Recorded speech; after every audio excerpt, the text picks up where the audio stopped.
Всем привет! С вами Заброшенная страна на канале По дорогам и лесам. Вы смотрите вторую часть нашего рассказа о посещении здания, в котором когда-то располагалась испытательная лаборатория. В этом выпуске вы увидите найденное нами на объекте научно-электронное оборудование, предметы советского быта и советскую бытовую технику. Кроме того, мы покажем вам еще одну библиотеку, обнаруженную нами в этом здании, и некоторые книги, которые мы нашли в ее стенах. Итак, смотрим.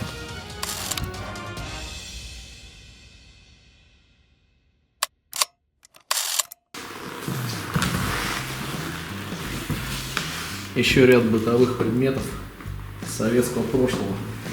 Вот такой утюг был, наверное, в каждом советском доме, даже еще в начале 90-х, в середине, может быть, у некоторых есть до сих пор.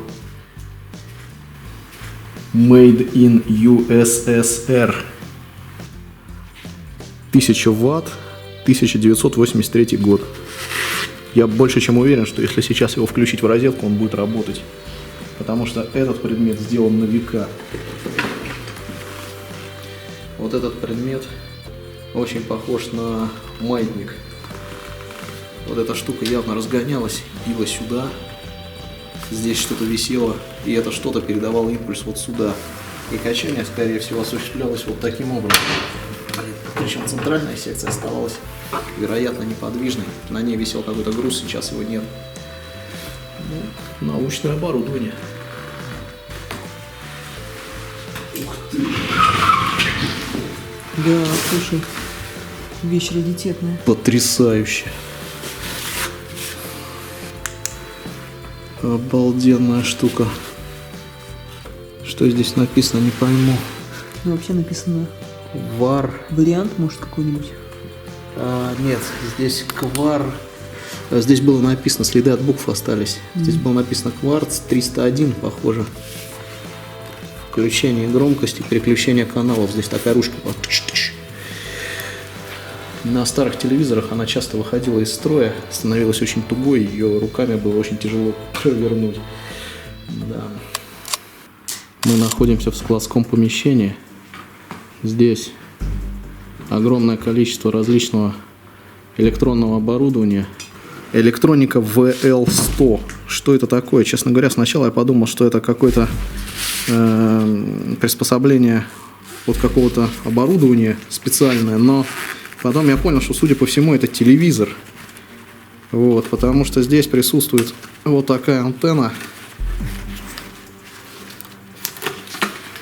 Органы управления, судя по всему, располагаются сбоку. Это, видимо, была регулировка громкости, там, яркости, может. Здесь, скорее всего, был переключатель каналов. Здесь, ну, опять же, громкость, яркость, что тут еще могло быть. Вот, судя по всему, это переносной советский телевизор. Вот так вот. Да, такие штуки тоже были.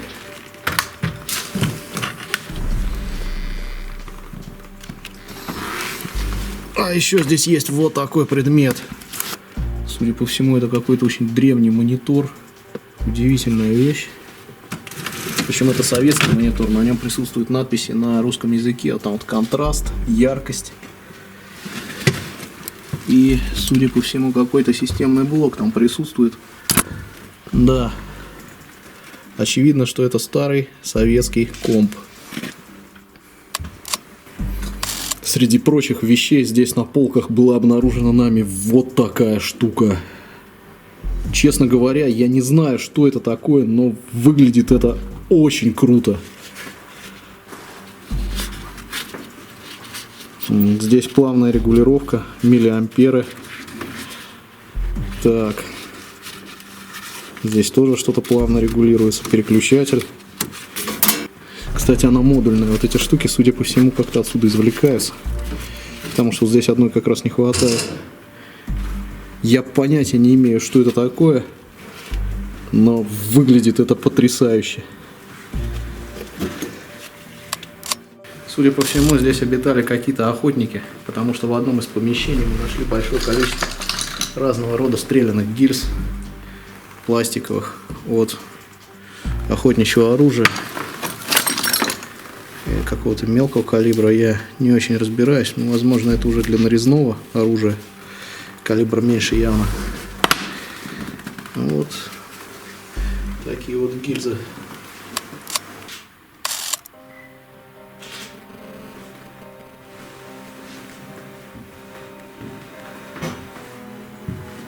Смотри осторожно, прямо напротив нас окно.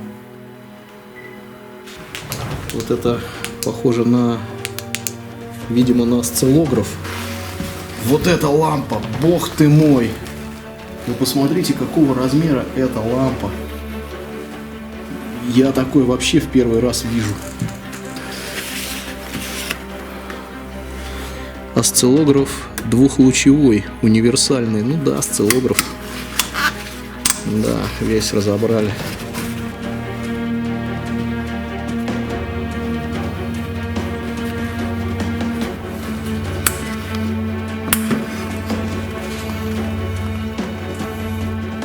Это, судя по всему, тоже осциллографы.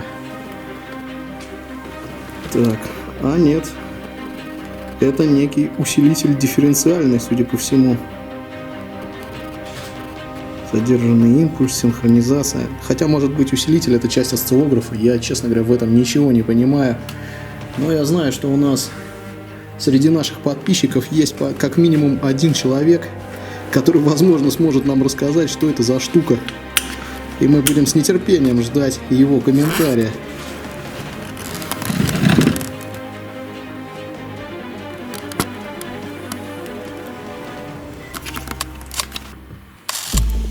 И еще одно помещение. Это что-то невероятное. Здесь просто кучами свалено старое советское электронное оборудование. Конечно, здесь кто-то уже очень сильно пошурудил в поисках цветмета, драгметаллов, возможно. Все разбито, все разобрано, но здесь еще есть на что посмотреть. Это совершенно точно. Как я люблю разные непонятные штуки вот с такими экранами, с координатной сеткой.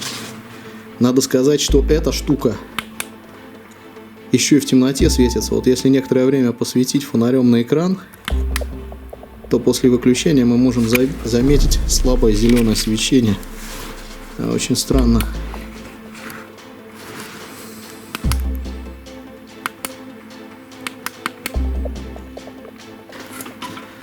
Кнопочки нажимаются.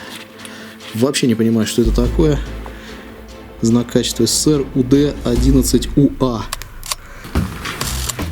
Друзья мои, когда я на заброшке нахожу подобного рода предметы, я не могу себе отказать в удовольствии, чтобы не покривляться с ними чуть-чуть. Итак, в очередной раз мы находим мегафон.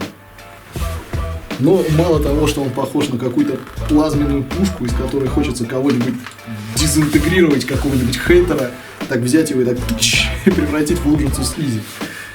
Вот. Но здесь еще можно немножечко покривляться. Представляем, что я Глеб Жиглов. Граждане бандиты! Здание окружено! Выходите с поднятыми руками! А теперь горбатый! Я сказал, горбатый!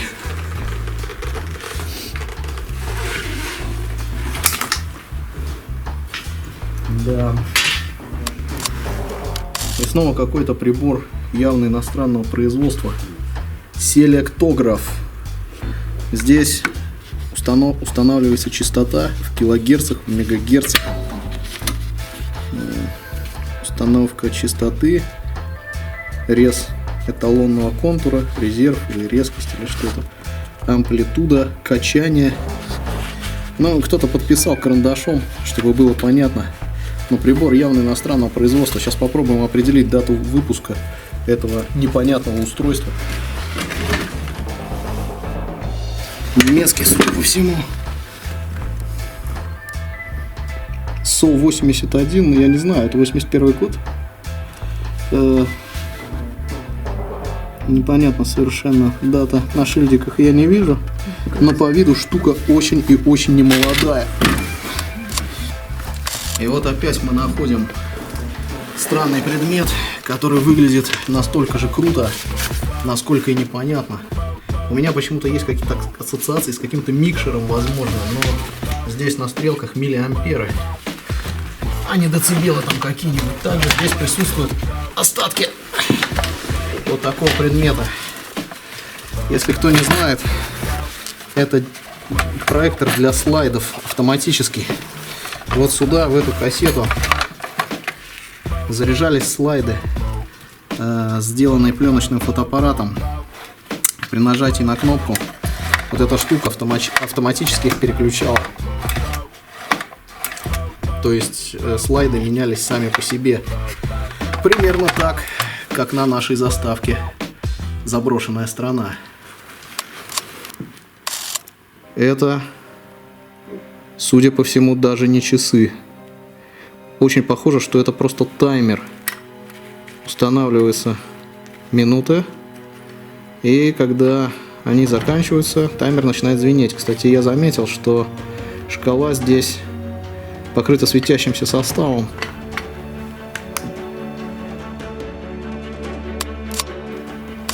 Графин. И походу то, что из него пили. Написано яд.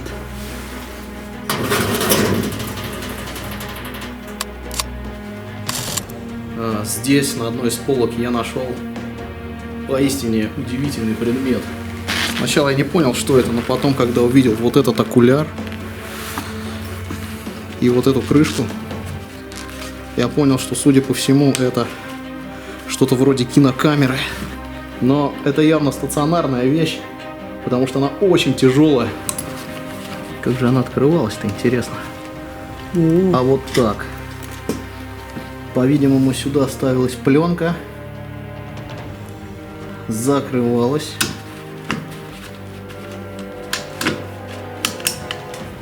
Штука эта явно имела электрический привод. Здесь вот тумблер. Его можно было включить. Здесь, видимо, моторы. Ну и, собственно, осуществлять видео или киносъемку.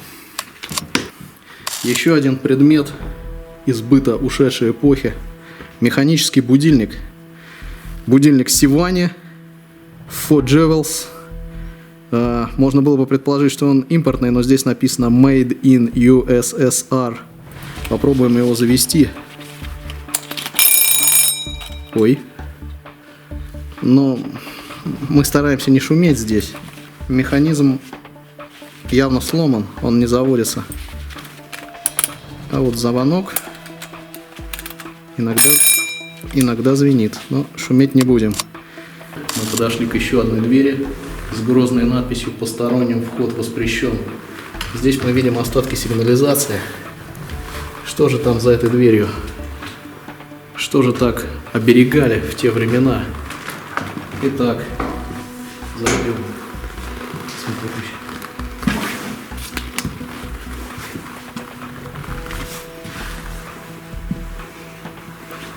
Вот это да.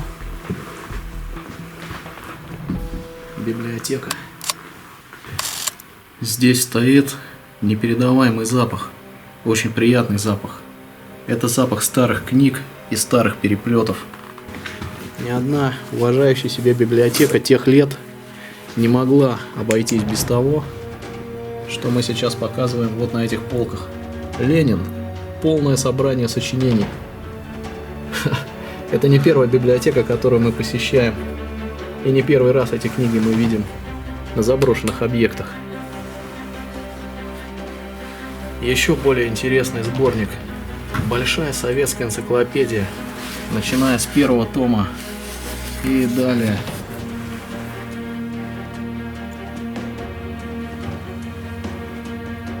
До 47-го тома, но, судя по всему, здесь все-таки не все тома, часть томов, видимо, утащили. Естественно. Книга в красном толстом переплете. Никаких надписей, кроме одной единственной. На торце «Маршал двух народов». Посмотрим, что же это за книга. Ух ты.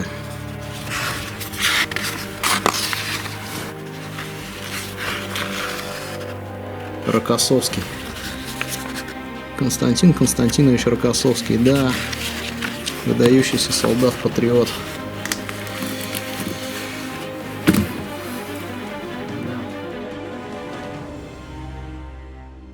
Еще одна поразительная находка. Советская военная энциклопедия.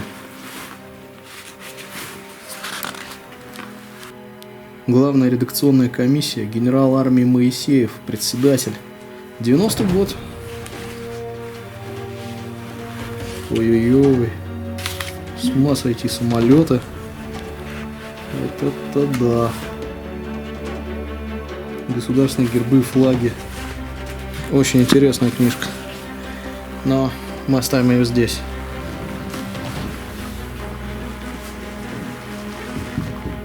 Итак, друзья, наш рассказ подошел к концу. Мы показали вам лабораторию, которая была заброшена много лет назад. Следует отметить, что научное учреждение, которому она принадлежит, является действующим, востребованным и работающим в настоящее время. Возможно, что эта лаборатория оказалась не нужна в связи с моральным устареванием имеющегося здесь оборудования. С вами была заброшенная страна на канале «По дорогам и лесам». Мы ищем заброшенные места, артефакты ушедших эпох, находим их и показываем вам. Палец вверх, если видео вам понравилось, подписка, если вы у нас впервые. И до новых встреч!